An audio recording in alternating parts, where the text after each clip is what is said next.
एक बार की बात है, महात्मा बुद्ध अपने शिष्यों के साथ कुटिया में बैठे थे और ज्ञान का विषय आरंभ था। शिष्यों के आग्रह पे उन्होंने कहानी का आरंभ किया।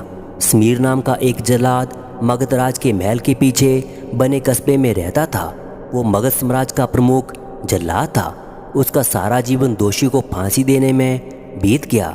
अब वो लगभग 60 वर्ष की आयु का हो गया था। स्मीर अब राजकीय सेवा से मुक्त हो चुका था और अपना अंतिम जीवन वो अपने घर में व्यतीत करता था।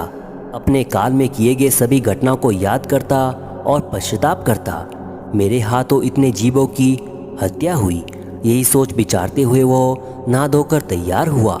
जैसी वो खाना खाने के लिए बैठा, दरवाजे पर आवाज़ आई। स्मीर बाहर निकलकर देखता है तो एक भिक्षु उनके दरबार पर खड़ा है, जो ज्ञात पड़ता है काफ़ी दिनों की तपस्या के बाद उठा है और भूख से व्याकुल भी है। स्मीर तत्काल ही अपना भोजन भिक्षु को दे देता है। भिक्षु की भूख शांत हो गई। भिक्षु प्रसन्न हुआ।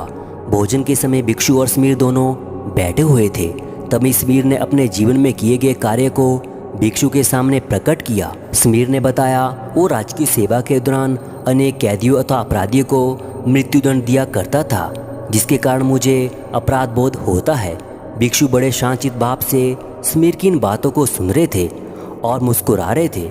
स्मीर ने अपने जीवन के प्रत्येक घटनाओं को भिक्षु के सामने रख दिया। स्मीर की सभी बातें समाप्त होने के बाद भिक्षु ने दोनों हाथ से उसे उठाया और गले लगाया और कहा, तुमने खुद के लिए क्या किया है? फिर किसके आदेश पर यह सब किया है? स्मीर बोला कि मैंने ये अपने राजा के आदेश पर किया था। फिर भिक्षु बोले, बस फिर तुम दोषी कैसे हुए? तुमने तो अपने स्वामी के आदेश का पालन किया। ऐसा कहते हुए भिक्षु ने स्मीर को धर्म के उपदेश को सुनाया। उपदेश पूर्वक भिक्षु वापस लौट आए। स्मीर जैसे ही भिक्षु को विदा कर वापस आता है, उसकी मृत्यु हो जाती है, जिसके उपरांत उसे मोक्ष की प्राप्ति हो जाती है। कहानी अंत कर महात्मा बुद्ध शांत हुए। महात्मा बुद्ध के शिष्य ने इस पूरी घटना को ध्यानपूर्वक सुन रहे थे।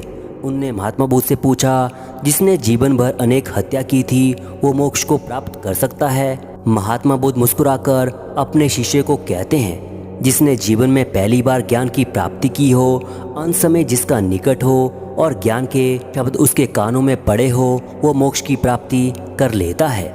महात्मा बुद्ध ने बताया, हजारों शब्द के उपदेश व्यर्थ में हैं जब तक व्यक्ति का मन शांत न हो। मन शांत होने पर एक शब्द से भी ज्ञान प्राप्त हो सकता है। ज्ञान ही मोक्ष की प्राप्ति संभव है। तो दोस्तों, आपको ये कहानी कैसी लगी नीचे कमेंट में ज़रूर बताइएगा और ऐसी वीडियो देखने के लिए आप मेरे इस चैनल को सब्सक्राइब कर सकते हैं। अब मैं लेता हूँ विदा। मिलते हैं एक और नई ज्ञानवर्धक वीडियो के साथ।